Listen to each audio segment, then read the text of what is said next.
Do you think you have some wrestling hot takes? Believe it or not, I think my girlfriend's hot takes are hotter.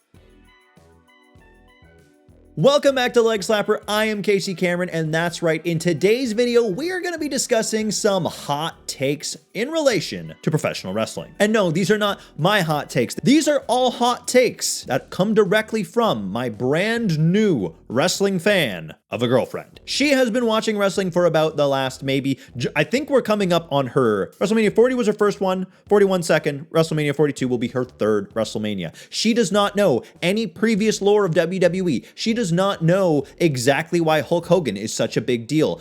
She does not exactly know why Stone Cold Steve Austin is a big deal. In fact, I don't even know if she could tell you who Stone Cold Steve Austin is if she had a picture of him. But that's okay. Wrestling fans come in all shapes and sizes. She's gotten into the product with this new boom of wrestling, with this new absolute high that is professional wrestling, and it's so much fun to get to experience it with her. So I asked her for a couple of her hot takes, since people love hot take videos, and this is what she came up with. Rey Mysterio is kinda mid. Is that controversial? Absolutely it is. Is it wrong? Absolutely it is. But let's think about this. If you've only been watching wrestling for about a year and a half, 2 years, whatever, 2.5 years, what has Rey Mysterio really done in this time? He hasn't done a lot. Like, if you're like me and you watch Rey Mysterio growing up, you know how important Rey Mysterio is to the WWE. If you're a new fan, Rey Mysterio is just Dominic Mysterio's deadbeat dad. Now, yes, he is amazing. Yes, he did show everybody he hasn't even missed a step in his most recent match, John Cena's last match on Raw. But it is kind of funny to think, yeah, I mean, I can see a world where a new fan wouldn't think much of Rey Mysterio because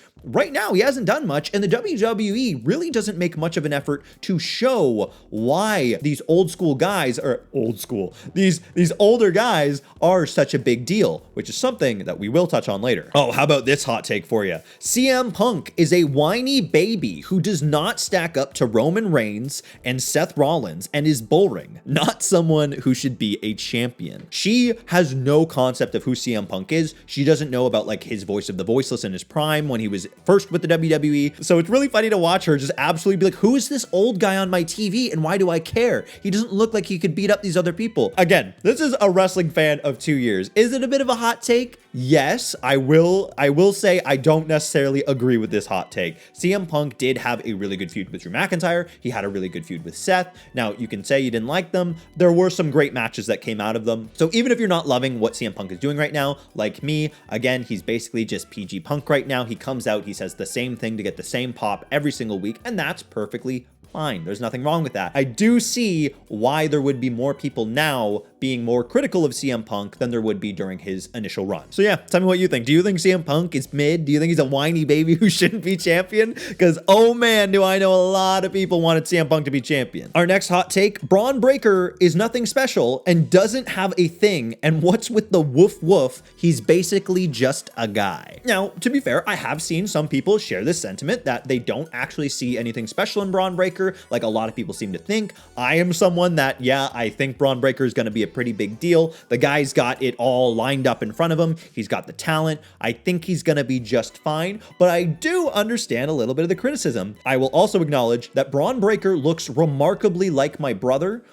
So when I watch Braun Breaker on WWE TV, it's hard to not laugh a little bit because he looks like, when he's wearing sunglasses, I do think it's literally my brother on TV, and it is deeply funny. So to me, he does look like a guy, and that might be what's kind of biasing this hot take from her, is that he does look like someone we know, and it does make it incredibly funny. Tell me, what do you think of Braun Breaker in the comments down below? He is basically destined to be our next world champion, so let me know. The next hot take, she does not get the odd Cody Rhodes hype. He's good, but what's the big deal? Oh, Cody's coming out. He's gonna be like, wow, I love you guys. And Cody is gonna be like, I'm their champ. That is the hot take. I would agree, but I don't think that's necessarily a hot take. I think there are a lot of people who don't like what Cody's doing right now. I think there's a lot of people who would like to see someone like Drew McIntyre take the championship from Cody, but it's a pretty funny take. It just tells me that my girlfriend, who does not really like know the different archetypes of wrestling characters, she's not a big fan of the white meat baby faces. I think that's what this hot take is. But tell me if you have a hot take about Cody Rhodes, because I know a lot of people don't like him. This next hot take is very simple, and it is definitely a hot take. Otis is best boy. Do I know what that means? No, I don't speak girl. So I'm gonna assume she really likes Otis. She thinks Otis is great. I did ask her who her 2 all-time favorite performers are thus far, and she has told me that they are, for the men, it's Seth Rollins, and for the women, Liv Morgan. Clearly, she thinks Otis is great and should be in a better spot. I think she just likes Otis. Otis is a funny dude. When he's on screen, he's a happy guy. He's always there. He's always positive, and he does tend to get beat up by people. So I can see why someone would get behind Otis like that. I know lots of people do like Otis, so let me know if you're a big fan of Otis. Tell me why you love Otis. I'm sure my girlfriend will very much appreciate it in the comments down below. Up next, we have another good hot take in that violence is not needed in wrestling. And I would definitely disagree. And this kind of just comes from a place where she's a person that doesn't like violence that much. And I can understand if you're a person that doesn't like violence very much, you're not going to like any level of high aggression and violence in the WWE, especially if you come to watch it knowing that it's not 2 people actually trying to go out there and absolutely kill each other. It's 2 people that are trying to work together to put on a show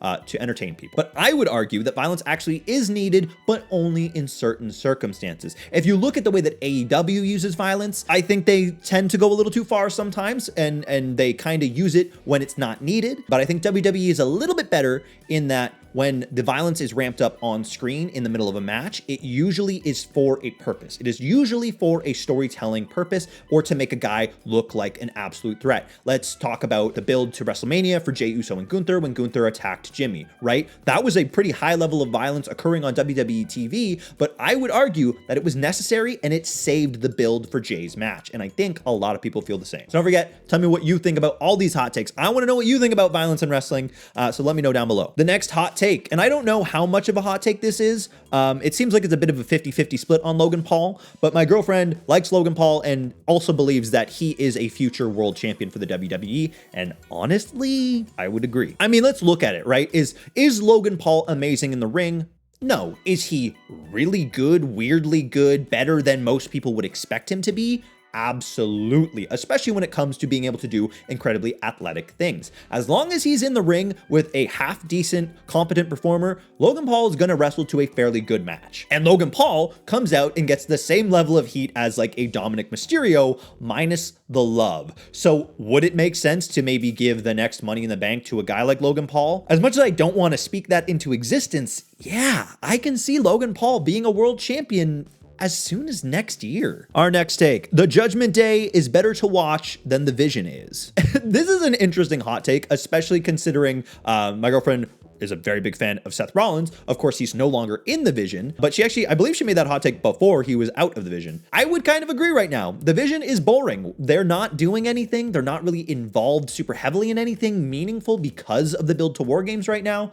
So that's kind of unfortunate. It does make sense that she's a bigger fan of the Judgment Day because Dominic Mysterio is a part of it. She likes the antics with Finn. She likes Raquel and Roxanne a lot. So that all makes sense. I think I would actually agree with her. I do think the Judgment Day is currently better than the Vision. And that's kind of crazy to say when the Judgment Day is not a very important feeling group. This next hot take, Jey Uso was better when his push felt organic, which I think is super interesting for a newer wrestling fan to pick up on. The fact that she can feel that it feels like Jey Uso is being shoved down our throats, like Jey Uso has been picked by the machine. She wants to see someone like LA Knight get a top spot. She's someone, where is it? She has another hot take here about LA Knight somewhere. Yeah, LA Knight should main event WrestleMania. So she thinks LA Knight is a big deal, and she would prefer to see LA Knight succeed over Jey Uso because she feels LA Knight's rise is more natural, whereas Jey Uso now feels like he's being pushed to the audience, like he's the anointed guy, like he is. She's becoming a real wrestling fan. Isn't that incredible?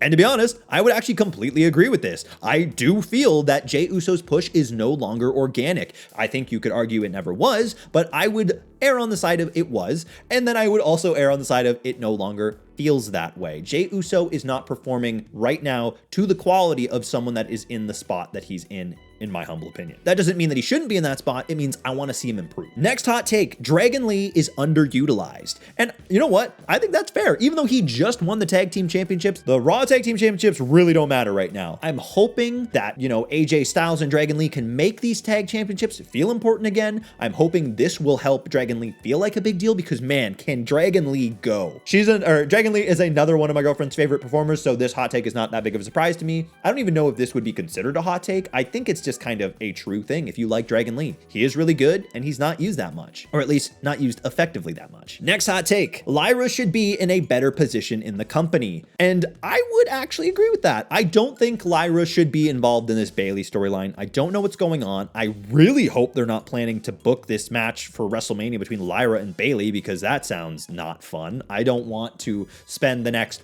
how long is it till WrestleMania? A couple months. I don't want to spend the next few months going over and over and over with Bayley and Lyra. Lyra being like, Bayley, what's going on? And Bayley being like, leave me alone, I'm angry today. That's not very fun. The whole thing with Bayley right now is nuts. They really need to do something to make it interesting, because yeah, with how good Lyra is in the ring and with how good Bayley is in the ring, it makes no sense that they are in this absolute dead-end storyline that is just boring. Should Lyra be competing for the Women's World Championship right now? No, I do not think so. But should she, now that the Intercontinental Championship is free up, immediately get away from Bayley and into the Intercontinental Championship picture? Yes, she should. She should run as fast as she can. All right, and now for these two last hot takes, I'm actually going to read them at the same time because they're pretty close.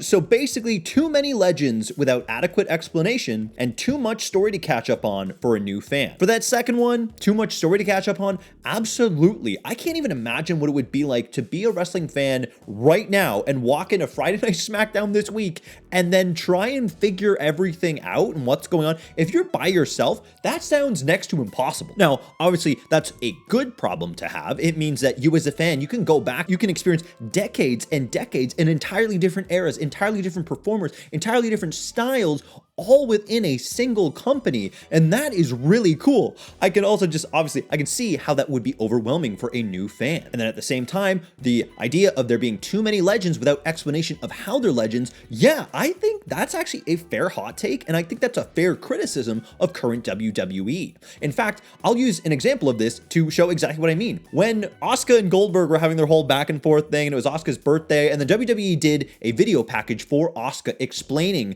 how excellent her career has been, all the wonderful accomplishments she's had, some of the cool clips from her past. They ran a cool little promo video for Asuka, and that's something that I think they should do for all of their superstars. I think every Monday Night Raw, every Monday Night SmackDown, there should be some kind of brief little video package that shows why someone is a big deal, that shows why you should care about them, because a new fan may not know why you should care about Motor City Machine Guns, and the WWE just telling you might not be enough. You might want to literally see what they're doing. You might want to see everything Seth Rollins has done. And you don't need to see it every single week, but yeah, maybe you do want to see a clip of, run a little profile. It's Seth Rollins.